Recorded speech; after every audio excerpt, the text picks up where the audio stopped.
తెలంగాణ రాష్ట్రంలో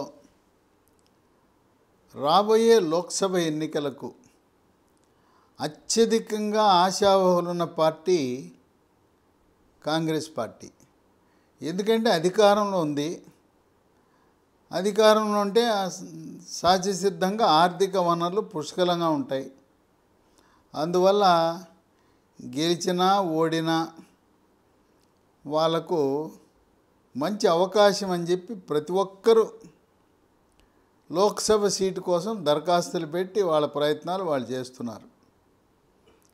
ఇక ప్రతి నియోజకవర్గంలో తీవ్రమైన పోటీ నెలకొన్నది. బీఆర్ఎస్ పార్టీలోనూ బీజేపీలోనూ దాదాపు వాళ్ళకి ఇంత పోటీ లేదు. ఇక్కడ 9 మంది సిట్టింగులు ఉన్న చోట కూడా బీఆర్ఎస్లో పెద్ద పోటీ లేదు. కాంగ్రెస్ ఏమైంది, వీళ్ళు గెలిచింది 3 సీట్లు. ఆ 3 సీట్లు ఖాళీ అయిపోయినాయి. మల్కాజ్గిరిలో రేవంత్ రెడ్డి ముఖ్యమంత్రి అయ్యాడు. భువనగిరిలో కోమటిరెడ్డి వెంకటరెడ్డి మంత్రి అయ్యాడు. నల్గొండలో ఉండే ఉత్తమ్ కుమార్ రెడ్డి మంత్రి అయ్యాడు. బలమైన 3 నాయకులు పార్లమెంటుకు కాకుండా శాసనసభకు పోటీ చేసి మంత్రులయ్యారు. ఇక ఇప్పుడు ఆశావహుల జాబితా చూస్తే చాంతాడంత జాబితా ఉంది. ఇక దీనికి రాష్ట్ర కమిటీ వడపోత, మళ్ళీ కేంద్ర కమిటీకి వెళ్ళాలి. అయినా కూడా తెలంగాణ రాష్ట్రంలో రాబోయే పార్లమెంట్ ఎన్నికల్లో భారతీయ జనతా పార్టీకే అవకాశాలు, ఎక్కువ సీట్లు వచ్చే అవకాశాలు కనపడుతున్నాయి. జనవరి 22న రాముని ప్రతిష్ట అయోధ్య, అది బాగా తెలంగాణ రాష్ట్రంలో ప్రభావాన్ని చూపబోతూ ఉంది. గ్రామాల్లో, పట్టణాల్లో ఎక్కడ చూసినా జై శ్రీరామ్ అనే నినాదం మారుమోగిపోతూ ఉంది. ఇక్కడ రాష్ట్రంలో ఎవరున్నా దేశాన్ని, ధర్మాన్ని కాపాడటానికి ఏక్ భారత్, శ్రేష్ఠ భారత్, అఖండ భారత్, వికసిత్ భారత్, చైనా వాడికి, పాకిస్తాన్ వాడికి పోయించాలంటే అది కేవలం మోడీ వల్ల సాధ్యమని చెప్పి మన దేశంలో జాతీయ స్థాయిలో మోడీనే ప్రధానమంత్రిగా ఉండాలని శాసనసభ ఎన్నికల్లో నవంబర్ 30 రోజున వేరే పార్టీలకు ఓటేసిన వాళ్ళు కూడా గ్రామీణ వాసులు, రైతులు, కౌలు రైతులు, మహిళలు, యువకులు, ఉద్యోగులు అందరూ కూడా, ఇంకా గ్రామీణ వాసులైతే వాళ్ళ భాషలో అరే మోడీ మగాడ్రా ఈ విధంగా మాట్లాడుకోవటం. కనుక ప్రధానమంత్రి మోదీ హవాతో అత్యధికంగా భారతీయ జనతా పార్టీ 10 సీట్ల వరకు కైవసం చేసుకునే అవకాశం ఉంది. కాంగ్రెస్ పార్టీకి గతంలో సాధించిన సంఖ్య మిగలచ్చు. కాంగ్రెస్ పార్టీకి ఖమ్మం, నల్గొండ, మహబూబాబాద్ ఈ 3 అవకాశాలు కనపడుతున్నాయి. మిగతా సీట్లలో భారతీయ జనతా పార్టీ ఆధిక్యత ఉన్నది. ఇక ఎంఐఎం పార్టీ హైదరాబాద్ సీట్ని కైవసం చేసుకుంటుంది. టీఆర్ఎస్ పార్టీ ఈ పార్లమెంట్ ఎన్నికల్లో 1-2కే పరిమితమయ్యే అవకాశం ఉంది. ఇక మనం ఆశావాహుల జాబితా చూస్తే ఆదిలాబాద్లో నరేష్ జాదవ్, సేవాలాల్ రాథోడ్, రమేష్ రాథోడ్ అంటే మాజీ ఎంపీ కాదు. ఈయన ఐఆర్ఎస్ అధికారి, ఇన్కమ్ ట్యాక్స్ అధికారి. ప్రభుత్వ సేవల నుంచి కేంద్ర ప్రభుత్వ అధికారిగా ఉండి ఆదిలాబాద్ నుంచి కాంగ్రెస్ పార్టీ తరపున పోటీ చేయాలని ఆశిస్తున్నాడు. ఇక వరంగల్ అద్దంకి దయాకర్, సిరిసిల్ల రాజయ్య, దొమ్మాటి సాంబయ్య, సర్వే సత్యనారాయణ, బక్కా జడ్సన్. మహబూబాబాద్లో మాజీ కేంద్ర మంత్రి బలరాం నాయక్, బెల్లయ్య నాయక్, నెహ్రూ నాయక్. ఖమ్మంలో తెలంగాణ రాష్ట్ర కాంగ్రెస్ కమిటీ సోనియా గాంధీని పోటీ చేయమని అడిగారు. ఆమె పోటీ చేయకపోతే ఆశావహులు చాలామంది ఉన్నారు. రేణుకా చౌదరి, పొంగులేటి శ్రీనివాసరెడ్డి సోదరుడు పొంగులేటి ప్రసాద్ రెడ్డి, మల్లు బట్టి విక్రమార్క ఆయన సతీమణి మల్లు నందిని, అట్లాగే తుమ్మల నాగేశ్వరరావు కుమారుడు యుగంధర్, పోట్ల నాగేశ్వరరావు, తర్వాత కోమటిరెడ్డి సోదరుల ప్రోత్సాహంతో వివిసి రాజేంద్ర ప్రసాద్, మరి మాజీ మంత్రి మాజీ రాజ్యసభ సభ్యుడు వి హనుమంతరావు కూడా ఉత్సాహం చూపుతున్నాడు. ఖమ్మం వెళ్ళి పోటీ చేయడానికి నేను రెడీ సై అంటున్నాడు. ఇక్కడ కమ్మ సామాజిక వర్గానికి చెందిన వాళ్ళే ఏ పార్టీలో అయినా విజయం సాధిస్తారు. ఏ పార్టీ అయినా అక్కడ కమ్మ సామాజిక వర్గం వాళ్ళే గెలిచే అవకాశాలు ఉంటాయి. హైదరాబాదులో నాంపల్లి నియోజకవర్గంలో అపజయం పాలైన ఫిరోజ్ ఖాన్, క్రికెటర్ అజారుద్దీన్. ఇక కరీంనగర్లో ప్రవీణ్ రెడ్డి మాజీ ఎమ్మెల్యే, ఎన్ఎస్యుఐ అధ్యక్షుడు బల్మూరి వెంకట్, మాజీ మంత్రి ప్రస్తుత శాసనమండలి సభ్యుడు జీవన్ రెడ్డి, నేరెళ్ల శారద, తర్వాత కేసీఆర్ అన్న కుమార్తె రమ్యారావు, ఎం సత్యనారాయణరావు ఎంఎస్ఆర్ మనమడు రోహిత్ రావు.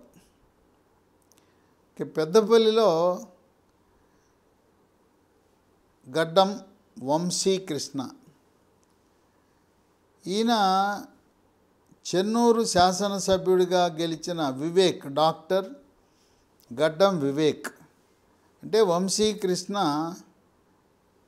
జి వెంకటస్వామి కాకా యొక్క మనమడు.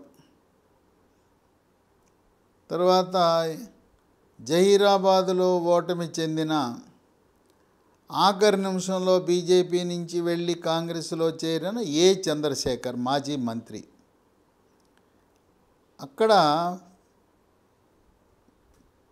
నల్లాల ఓదేలు, ఈయనకి శాసనసభ సీటు ఇవ్వాలి కానీ జి వివేక్ వెళ్ళటం వల్ల ఆయనకి సీట్ ఇవ్వలేకపోయారు. ఓదేలికి నీకు లోక్సభ సీట్ ఇస్తామని హామీ ఇవ్వటం జరిగింది.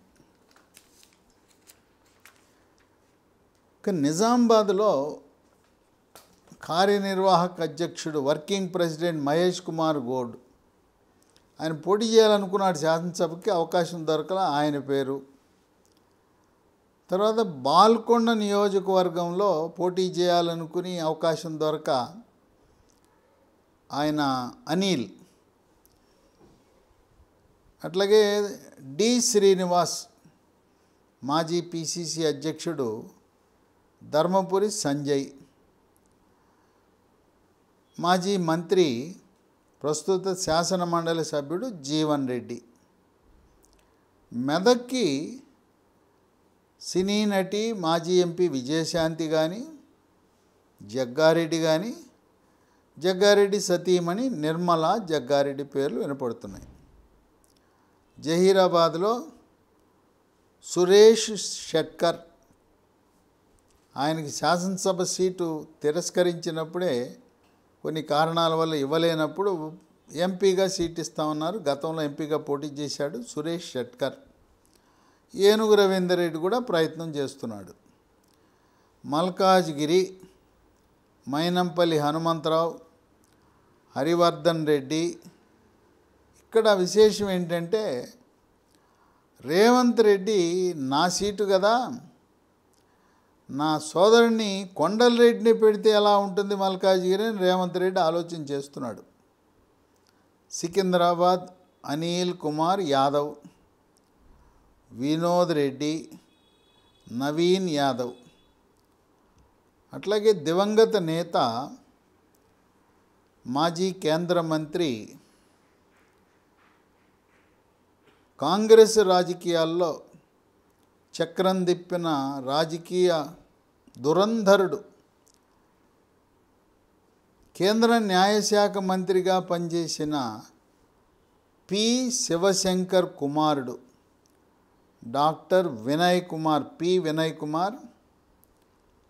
ఆయన కూడా సికింద్రాబాద్ సీట్లో కాంగ్రెస్ పార్టీ తరపున పోటీ చేయాలని ఆలోచన చేస్తున్నాడు. చేవెళ్ళ పారిజాత నరసింహారెడ్డి, ఈమెకి శాసనసభ సీటు ఇవ్వాలనుకున్నారు, కొన్ని కారణాల వల్ల ఇవ్వలేకపోయారు. ఆమెను ఒప్పించి నీకు లోక్సభ సీట్ ఇస్తామని చెప్పారు. మహేశ్వరంలో సీట్ ఇవ్వని కారణం వల్ల ఇప్పుడు లోక్సభ ఇస్తామంటున్నారు. కేఎల్ఆర్ కిచ్చన గారి లక్ష్మారెడ్డి పేరు కూడా వినపడతా ఉంది. ఇక మర్రి చెన్నారెడ్డి మనమడు మరి ఆదిత్యరెడ్డి.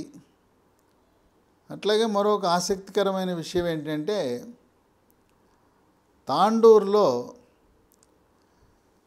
పట్నం మహేందర్ రెడ్డి, పైలట్ రోహిత్ రెడ్డి మధ్యలో విభేదాలు సమసిపోలా. ఎన్నికల ముందు కలిసినట్టుగా కనిపించింది, కానీ చేవెళ్ళ లోక్సభ సమీక్ష సందర్భంగా మళ్ళీ ఆ గ్రూపు తగాదాలు, పట్నం మహేందర్ రెడ్డి గ్రూపు, పైలట్ రోహిత్ రెడ్డి గ్రూపులు రెండు ప్రస్ఫుటంగా బయటపడినాయి. అందువల్ల మహేందర్ రెడ్డి పార్టీ మారి కాంగ్రెస్ పార్టీలో చేవెళ్ళ లోక్సభకు పోటీ చేస్తారనే ఊహాగానాలు ఉన్నాయి. మహబూబ్ నగర్ వంశీ చందర్ రెడ్డి, మాజీ కల్వకుర్తి శాసనసభ్యుడు. సీతా దయాకర్ రెడ్డి, ఆమె తెలుగుదేశం పార్టీ నుంచి కాంగ్రెస్లో చేరింది. ఆమె 35 సంవత్సరాల పాటు తెలుగుదేశం పార్టీలోనే పలుమార్లు ఎమ్మెల్యేగా ఆమె భర్త దయాకర్ రెడ్డి ఇద్దరు కూడా తెలుగుదేశం పార్టీలోనే పూర్తి సమయాన్ని, జీవితాంతం వాళ్ళు ఆ పార్టీలోనే ఉన్నారు. సీతా దయాకర్ రెడ్డి పేరు కూడా మహబూబ్ నగర్ పరిశీలన ఉంది. ఇక జీవన్ రెడ్డి అని ఒక ఎంఎస్ఎన్ ఫార్మా కంపెనీ, ఈ ఫార్మా కంపెనీ యజమాని పరిశీలిస్తున్నారు. ఒక వనపర్తికి చెందిన యూత్ కాంగ్రెస్ నేత శివసేనారెడ్డి కూడా మహబూబ్ నగర్కి ఆశిస్తున్నాడు.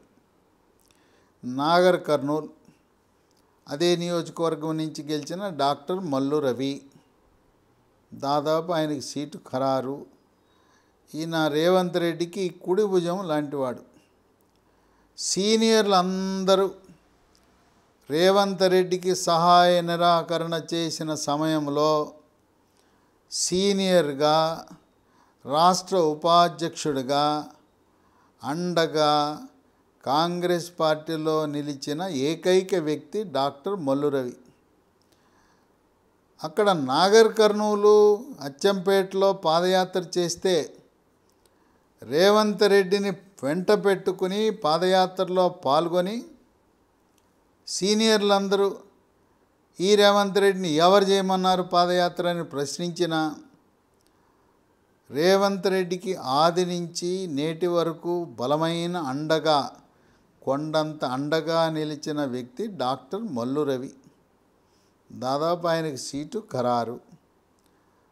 అలంపూర్ నియోజకవర్గంలో ఓటమి చెందిన జాతీయ కార్యదర్శి సంపత్ కుమార్ కూడా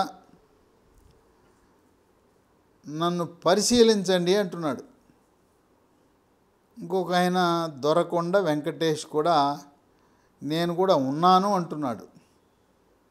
నల్గొండలో జానారెడ్డి నేను పోటీ చేయను, నా కుమారుడు నాగార్జున సాగర్లో జయవీర్ రెడ్డి శాసనసభ్యుడయ్యాడు, ఇంకో కుమారుడు రఘువీర్ రెడ్డి ఉన్నాడు, ఆయనకి నల్గొండ సీట్ ఇస్తే నేను గెలిపిస్తాను, హైకమాండ్ చెబితే నీ కుమారుడు కాదు జానారెడ్డినే పోటీ చేయమంటే జానారెడ్డి నల్గొండ నుంచి పోటీ చేయడానికి సిద్ధం.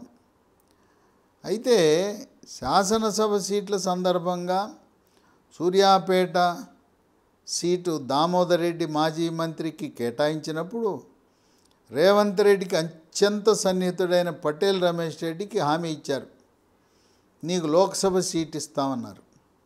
మరి హామీకి కట్టుబడి ఉంటారా? జానారెడ్డి కుమారుడికి ఏమన్నా పరిశీలిస్తారా?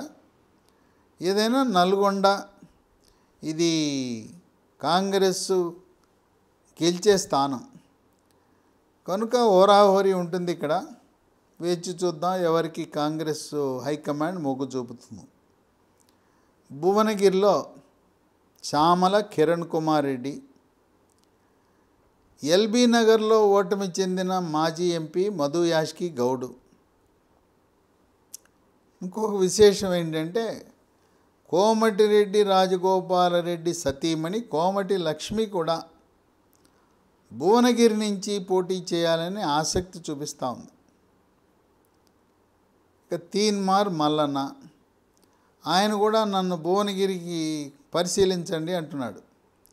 కానీ తీన్మార్ మల్లన్న గతంలో నల్గొండ, వరంగల్, ఖమ్మం ఈ 3 జిల్లాలకు సంబంధించిన గ్రాడ్యుయేట్ ఎన్నికల్లో బాగా కృషి చేశాడు, బాగా ఓట్లు సాధించాడు.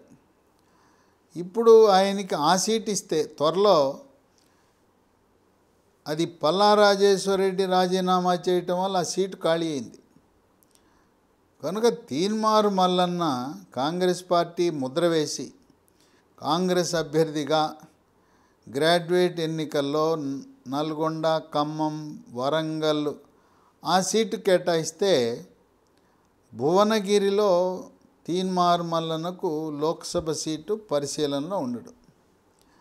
ఈ విధంగా అనేక మంది ఆశావహులు ఉన్నా కాంగ్రెస్ పార్టీకి గతంలో గెలిచిన మల్కాజ్గిరి చెయ్యి జారినట్టే.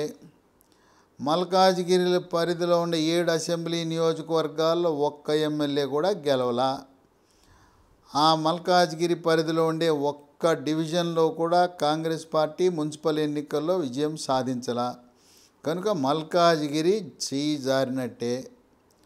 అలాగే భువనగిరి 2019 ఎన్నికల్లో బూరా నర్సయ్య గౌడ్, కోమటిరెడ్డి వెంకటరెడ్డి గెలిచింది కేవలం 10,000 మెజార్టీతోనే.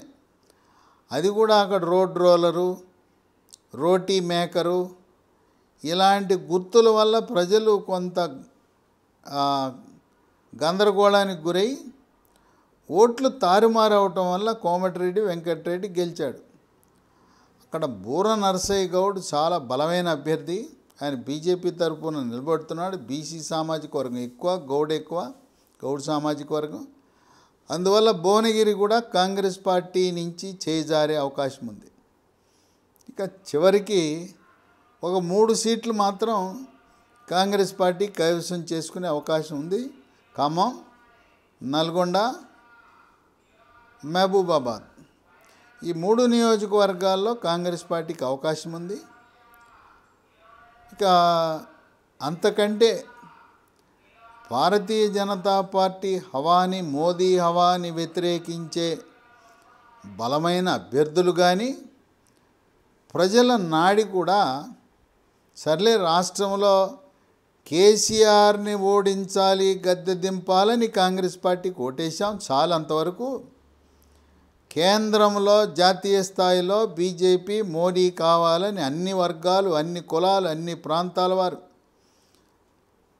నవంబర్ 30న కాంగ్రెస్ పార్టీకి ఓటేసిన వాళ్ళు కూడా, కారు పార్టీకి ఓటేసిన వాళ్ళు కూడా పువ్వు గుర్తుకి, కమలం గుర్తుకు ఓటేయాలి. మోడీ ఈ దేశానికి సరైన ప్రధానమంత్రి, దమ్ముగల ప్రధానమంత్రి. చైనాను, పాకిస్తాన్ని ఉచ్చబోయించాలంటే మోదీనే మగాడని చెప్పి గ్రామీణ ప్రాంతాల్లో చర్చించుకుంటున్నారు. అందువల్ల ఈ జనవరి 22న జరుగుతున్న రామ్లాలా శ్రీరాముని యొక్క ప్రతిష్ట కూడా బీజేపీ పార్టీకి కలిసి వచ్చే అంశం. దానికి రాముని ప్రతిష్టకు కాంగ్రెస్ అధినేత్రి సోనియా గాంధీకి, జాతీయ అధ్యక్షుడు మల్లికార్జున్ ఖర్గేకి, ప్రతిపక్ష నాయకుడు లోక్సభలో ప్రతిపక్ష నాయకుడు అధీర్ రంజన్ వాళ్ళకి ఆహ్వానం ఇస్తే మేము రావు అన్నారు. అంటే శ్రీరాముని యొక్క ప్రాణప్రతిష్టకు గౌరవప్రదంగా సోనియా గాంధీని, మల్లికార్జున్ ఖర్గేని, అధీర్ రంజన్ చౌదరిని ఆహ్వానిస్తే ఆహ్వానాన్ని తిరస్కరించటం దేశ జనాభాలో 85% ఉన్న హిందువులు తెలంగాణ రాష్ట్రంలో కూడా రాముడు అందరివాడు, కొందరివాడు కాదు.